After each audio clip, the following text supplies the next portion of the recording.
মুসা আলাইহিস সালাম আল্লাহর সাথে সরাসরি কথা বলতেন। ওয়াকাল্লামাল্লাহু মুসা তাকলিমা। সুবহানাল্লাহ পড়েন, আওয়াজ তুলে সবাই বলেন সুবহানাল্লাহ। এখন বনি ইসরাইল হচ্ছে পৃথিবীর সবচেয়ে গোয়ার জাতি। তারা বলে, মুসা তুমি যে আল্লাহর সাথে কথা বলো আমরা তো দেখি না, তুমি যে কথা বলো আমরা তো শুনি না, তো কি করতে হবে? বনি ইসরাইল বলে, আমাদের মধ্য থেকে 70 জন নিয়ে যাইতে হবে তুর পাহাড়ে। ওরা আয়সা যদি কয় হয় আমরা শুনছি, তাহলে বিশ্বাস করব। কত বড় ডাকাত দেখছেন বনি ইসরাইল। এদের চেয়ে গোয়ার জাতি নাই। এত গোয়ার তুমি করেছে মুসা আলাইহিস সালামের সাথে। তুমি যে আল্লাহর সাথে কথা বলে আমরা তো দেখি, কি করব? 70 জন আমাদের বন্ধু বান্ধব যে যদি দেখে, তারা বললে ওকে আস, 70 জন আস। 70 জন নিয়ে গেল। মুসা আলাইহিস সালাম হারুন আলাইহিস সালামকে খেলাফা দিয়ে গেলেন, আল্লাহ ওনাকে নবী বানালেন। মুসা আলাইহিস সালাম বললেন, হারুন খবরদার, বনি ইসরাইলের মধ্যে তাওহীদের বাণী প্রচার করবা, ঐক্য ধরে রাখবা, বিচ্ছিন্ন হতে দিবা না। চলে গেছে। এইদিকে বনি ইসরাইলের এক দুষ্ট লোক ছিল, নাম সামিরি। কি নাম? সামিরি। সে সবাইরে বলল, তোমাদের স্বর্ণগুলো ফালাও। স্বর্ণগুলো ফেললো। বনি ইসরাইলের স্বর্ণগুলোকে গলিয়ে সে একটা গরুর বাচ্চা বানালো। গোবৎস। কিসের বাচ্চা? দেখেন গরুর পূজা কিভাবে শুরু হয় পৃথিবীতে প্রথম। গোবৎস পূজা, গরুর বাচ্চার পূজা কিভাবে। সে স্বর্ণগলি গরুর বাচ্চা করে, জিবরাইল আলাইহিস সালাম যে জমিনে এসেছিলেন, ওই ফেরেশতার পায়ের নিচের একটু মাটি সে বুদ্ধি করে প্যাকেটে রেখে দিছিল। সে গরুর বাচ্চা বানায় স্বর্ণ দিয়ে গলিয়ে ওই মাটি এটার মধ্যে ঢুকাই দিছে বেলকি দেওয়ার জন্য। স্বর্ণ দিয়ে বানানো গোবৎস গরুর বাচ্চার গায়ে যখন সেই মাটি ছুঁড়ে দেয়া হলো, এখন বাছুরের ভেতর থেকে ভ্যাঁ ভ্যাঁ আওয়াজ আসতেছে। কি আসতেছে? সবাই তো অবাক। সামিরি বলে, আরে তোমরা যে 70 জন দিয়ে মুসা আলাইহিস সালামরে পাঠাইছো, ওইদিকে এত ঘুরতেছে, আল্লাহরে খুঁজে পায় না, আল্লাহ তো এটার ভিতরে ঢুকছে। নাউজুবিল্লাহ বলবেন না? তোমরা যে 70 জন দিয়ে পাঠাইলা, 70 জন নিয়ে মুসা আলাইহিস সালাম খালি ঘুরতেছে, আল্লাহরে পায় না। পাবে কেমনে? আল্লাহ তো, নাউজুবিল্লাহ, এটার ভিতরে সেজদা দাও। এই সেজদা দিয়ে গেল। আল্লাহর নবী হারুন আলাইহিস সালাম বললেন, খবরদার, এটা সুস্পষ্ট শিরক। আল্লাহ সব গুনাহ মাফ করে, শিরকের গুনাহ মাফ করে না। খবরদার, তোমরা থামো। কে শোনে কার কথা? এই যে যেমন এখন আপনারা আমার কথা শুনতেছেন না? শুনতেছেন?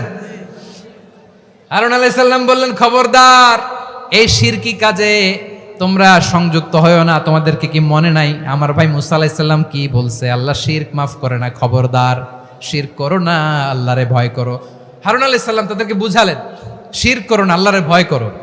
শুধু এতটুকুই তিনি বুঝালেন, দাওয়াতি কাজ পালন করলেন, কিন্তু প্রতিরোধ করেন নাই, সশস্ত্র সংগ্রামে লিপ্ত হন নাই, বাধা দেন নাই। কারণ গৃহযুদ্ধ বেঁধে যেতে পারে। উনি ভাবলেন, আমি যদি আমার বাহিনী নিয়ে দাওয়াত দেওয়ার সাথে সাথে প্রতিরোধ করি, আক্রমণ করি, ওরাও আমারে আক্রমণ করবে, ব্লাডশিড হবে, রক্তপাত।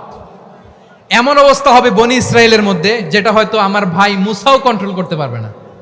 সুবহানাল্লাহ কইবেন না? এক একজন নবীকে আল্লাহ তাআলা কি ইন্টেলেক্ট দিয়ে পাঠিয়েছেন।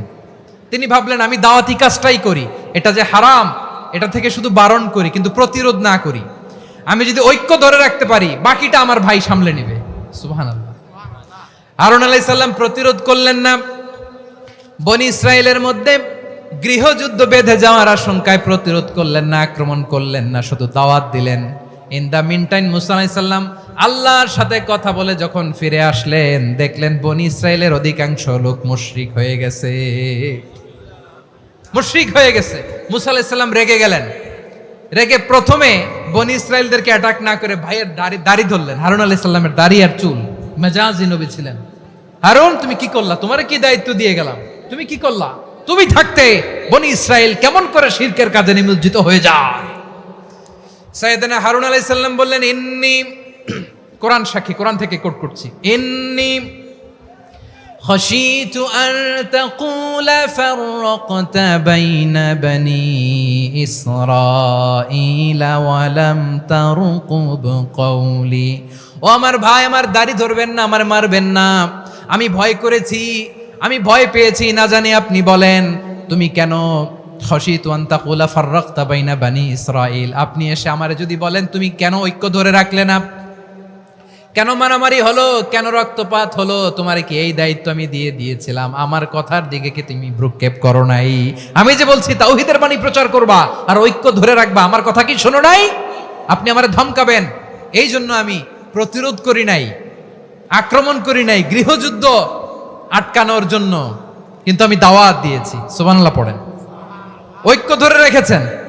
মুসা আলাইহিস সালাম মুহূর্তেই সামিরীকে আক্রমণ করলেন, অ্যাটাক করলেন, শাস্তি দিলেন। মুহূর্তেই ওই গোবৎস গরুর বাছুরকে ভেঙে চুড়ে মেসাকার করে সাগরের মধ্যে ভাসিয়ে দিলেন। পুরো বনি ইসরায়েলকে আবার তাওহীদের উপর প্রতিষ্ঠিত করলেন। পড়েন সুবহানাল্লাহ। এই ঘটনা থেকে শিক্ষা কি? শিক্ষা হচ্ছে আপনি শিরকের আড্ডাখানা দেখলেও বৃহৎ স্বার্থে তাওহীদের দাওয়াত দিবেন, প্রয়োজনে আপনি ঐক্য নষ্ট করবেন না। সুবহানাল্লাহ পড়বেন না? তাহলে ঐক্যের গুরুত্ব বেশি না কম? বলেন, আওয়াজ করে বলেন। ওয়াতাসিমু বিহাবলিল্লাহি জামিআ, আল্লাহর রশিকে আঁকড়ে ধরো। ওয়ালা তাফাররাকু, তোমরা বিচ্ছিন্ন হয়ো না। পেকুয়ার ভাইয়েরা আওয়াজ করে বলেন তো, আদেশটা কার? এখন বলেন, আমাদের ঐক্যবদ্ধ জীবনের দরকার আছে না নাই?